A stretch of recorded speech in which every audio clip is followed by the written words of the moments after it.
हमसे कहती है illustrate the flow of activities or steps in a process।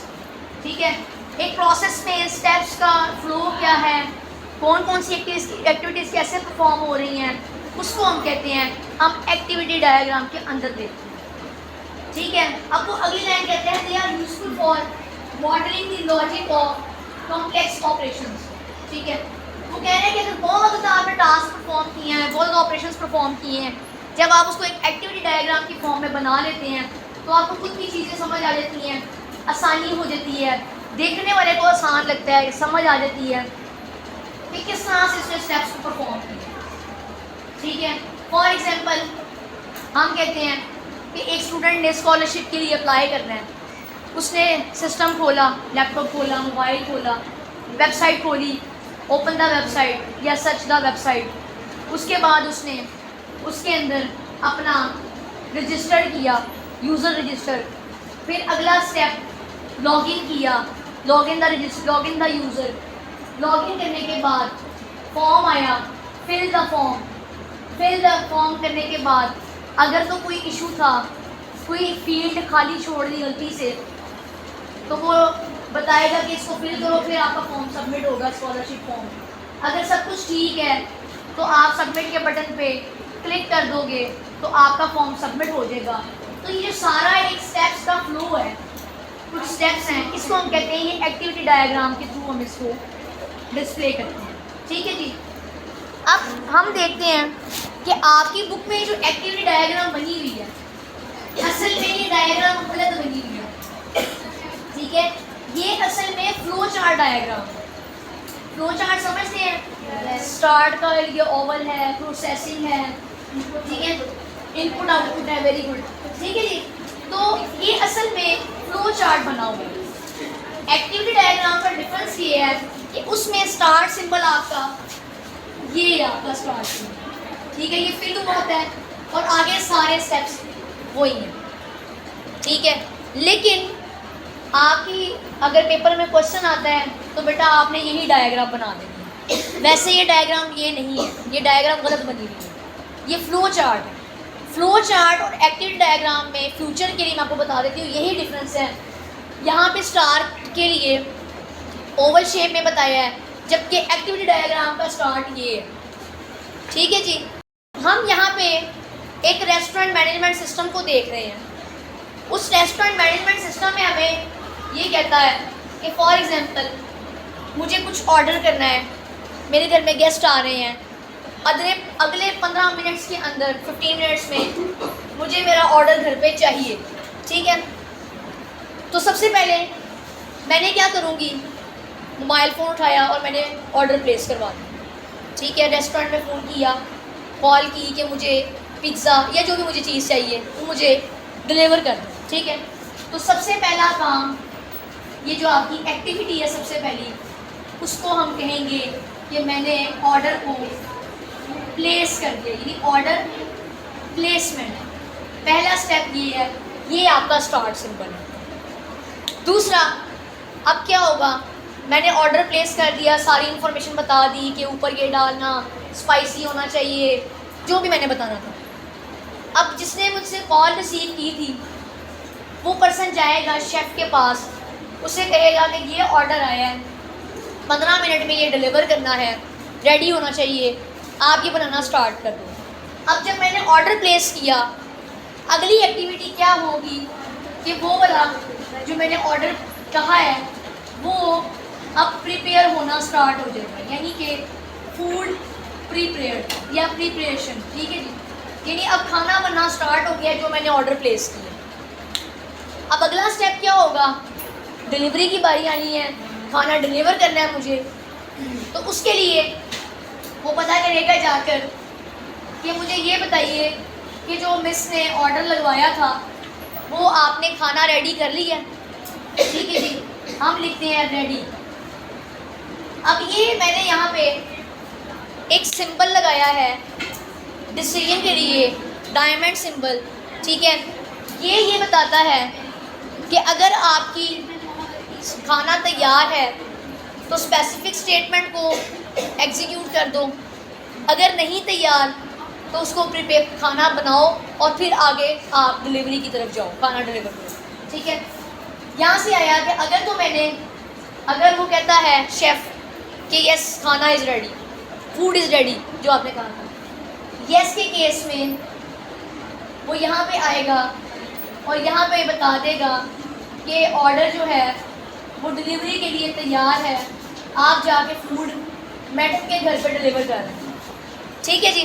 अगर तो यहाँ पे होता है नो का केस, यानी अगर खाना अभी प्रिपेयर नहीं हुआ, कुछ इशू थे, सिलेंडर का इशू था, गैस का मसला था, चीज़ें नहीं थी, ठीक है, कोई भी इशू हो सकता है, खाना लेट हो गया, या वो कहता है मैं किसी और का ऑर्डर पहले बना रहा था तो आपका भी नहीं बना, यानी मेरे वाला, तो उस केस में उसे कहा जाएगा कि चलो ठीक है री प्रिपेयर कर दो, यानी कि बना लो, फिर अब आपके पास टाइम है, फटाफट से बना लो, हम मैडम से कह देंगे कि 15 मिनट लेट हो गया, आप फिनिश कर लें। ठीक है, तो ये सारा आप देख रहे हैं कि येस और नो के केस में कोई ना कोई स्टेटमेंट रन हो रही है। ठीक है, ये सारी हम एक्टिविटी देख रहे हैं। उसके बाद यहाँ पे आ जाते हैं कि जब फूड डिलीवरी की तरफ चला गया, दोनों केसेस में एक ही काम होगा।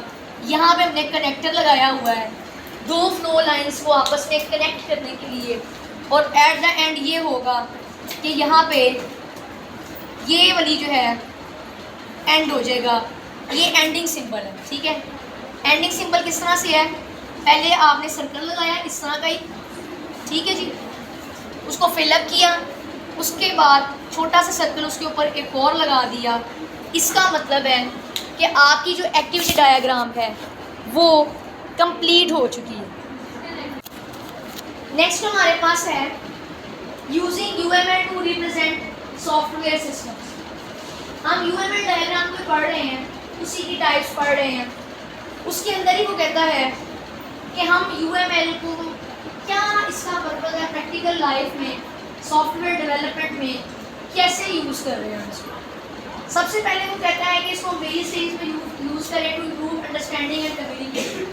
यूएमएल डायग्राम हमें हेल्प इसीलिए करती हैं कि क्लाइंट्स के दरमियान, यूज़र के दरमियान, इंजीनियर्स को, डेवलपर्स को, स्टेक होल्डर्स को, सबको उस वर्किंग की या उस सॉफ्टवेयर के फ्लो का पता हो कि वो कैसे काम कर रहे हैं। ठीक है, तो पहली चीज़ आती है ये कि अंडरस्टैंडिंग और कम्युनिकेशन की इम्प्रूवमेंट के लिए वी यूज़ यूएमएल डायग्राम। ठीक है जी। पहला है जी प्लानिंग। प्लानिंग कहते हैं use UML diagram to map out the system requirements and design before writing any code. Planning में वही चीज़ आ जाती है, हमने डिज़ाइनिंग पढ़ी, उसमें भी हम कुछ डायग्राम्स बना रहे थे, कोड लिखने से पहले, डेवलपमेंट की स्टेज स्टार्ट करने से पहले हम इस तरह के डायग्राम्स बना लेते हैं अपने सिस्टम, अपने वर्किंग, अपने सॉफ्टवेयर, अपने प्रोजेक्ट के फ्लो को समझने के लिए कि चीज़ कैसे वर्क करेगी हमारे अकॉर्डिंग। ठीक है, तो प्लानिंग में यूएमएल डायग्राम का यूज़ हो गया। फिर आता है डेवलपमेंट में। डेवलपमेंट में भी आ जाता है कि हम डेवलप कर रहे हैं, उसमें हमें स्ट्रक्चर को देखना पड़ता है कि हम भी उसके स्ट्रक्चर के लिए भी हम यूज़ केस डायग्राम्स बनाते हैं, क्लास डायग्राम्स बनाते हैं, और जितनी भी हमने पढ़ी है उन डायग्राम्स को डिफरेंट तरीके से डिफरेंट सॉफ्टवेयर प्रोजेक्ट्स के अकॉर्डिंग बनाते हैं। ठीक है, फिर कम्युनिकेशन आ जाती है। कम्युनिकेशन भी वही बात है, अगर कोई नॉन टेक्निकल पर्सन है, स्टेक होल्डर्स है, ठीक है, उसको नहीं पता कि ये लैंग्वेजेस क्या होती हैं, काम कैसे करते हैं, सॉफ्टवेयर की डेवलपमेंट कैसे होती है, ठीक है, लेकिन अगर उसके अंदर हम उसको डायग्राम्स बना के बता दें, समझा दें, दिखा दें उसको, तो उसको क्लियर हो जाएगा कि अच्छा ये ना कोई इसने रेस्टोरेंट मैनेजमेंट सिस्टम बनाया है, उसमें ऐसे ऐसे एक्टिविटी परफॉर्म हो रही है। ठीक है, तो डायग्राम से सबको कम्युनिकेशन में, समझने में, अंडरस्टैंडिंग में आसानी है। आगे हम देखते हैं कि हमारे पास इंट्रोडक्शन टू डिज़ाइन, मैं बताती हूँ, यूनिफाइड मॉडलिंग लैंग्वेज, ये पीछे पढ़ी लिखी है। ठीक है, ये लैंग्वेजेस हैं, ग्राफिकल रिप्रेजेंटेशन है, अपने सॉफ्टवेयर के वर्किंग को, उसके फ्लो को बनाने के लिए, दिखाने के लिए हम यूज़ करते हैं, उसको हम कहते हैं यूएमएल डायग्राम। ठीक है जी। आगे हमारे पास डिज़ाइन पैटर्न का इंट्रोडक्शन आ जाता है कि डिज़ाइन पैटर्न्स क्या होते हैं। डिज़ाइन पैटर्न वो कहता है कि common solutions to problem in software development, they act like templates to help make coding easier, faster and more consistent. कह रहे हैं कि ये कोई कॉमन सॉल्यूशन है, कोई टेम्पलेट्स बने होते हैं, उस टेम्पलेट्स के अकॉर्डिंग हम अपनी चीज़ें या उस टेम्पलेट्स के अंदर रहते हुए हम काम कर रहे होते हैं। जैसे आपको याद हो किसी को कैनवा के टेम्पलेट्स का पता है, कैनवा किसी ने यूज़ किया है ना, उसमें कुछ इस तरह से टेम्पलेट्स होते हैं, ठीक है। यहाँ पे जैसे मैं कॉलेज का मैं कोई पोस्टर बनाना चाह रही हूँ, कॉलेज का नेम लिख लेती हूँ, कुछ थ्योरी की फॉर्म में है, यहाँ पे कॉन्टैक्ट का सेक्शन बना हुआ है, ठीक है। कुछ इस तरह से भी टेम्पलेट्स हो सकते हैं कि यहाँ कॉलेज का नाम है, यहाँ पे कॉलेज का कॉन्टैक्ट नंबर इंफॉर्मेशन है, यहाँ पे कुछ ब्लॉग्स की फॉर्म में कि उसका इंट्रोडक्शन क्या है, कितने स्टूडेंट्स हैं, ठीक है। डिफरेंट टेम्पलेट्स बने होते हैं, उसके अकॉर्डिंग हम चीज़ बना रहे होते हैं। तो ऐसे ही डिज़ाइन पैटर्न भी एक टेम्पलेट्स है जिसके अंदर हमने प्रॉब्लम्स को सॉल्व करने के लिए सॉफ्टवेयर की डेवलपमेंट करनी होती है। उन टेम्पलेट्स के अंदर रहते हुए वो टेम्पलेट्स हम अपने अकॉर्डिंग देखते हैं। उसमें पहला टेम्पलेट हमारे पास आता है singleton pattern, singleton single simple, जिसका मतलब है कि हम प्रोग्राम के अंदर एक स्पेसिफिक ऑब्जेक्ट या रिसोर्स को सिर्फ एक मरतबा क्रिएट करते हैं, ठीक है। उसको हम कहते हैं ये सिंगलेटन पैटर्न। दूसरा हमारे पास है फैक्ट्री पैटर्न। जी जी,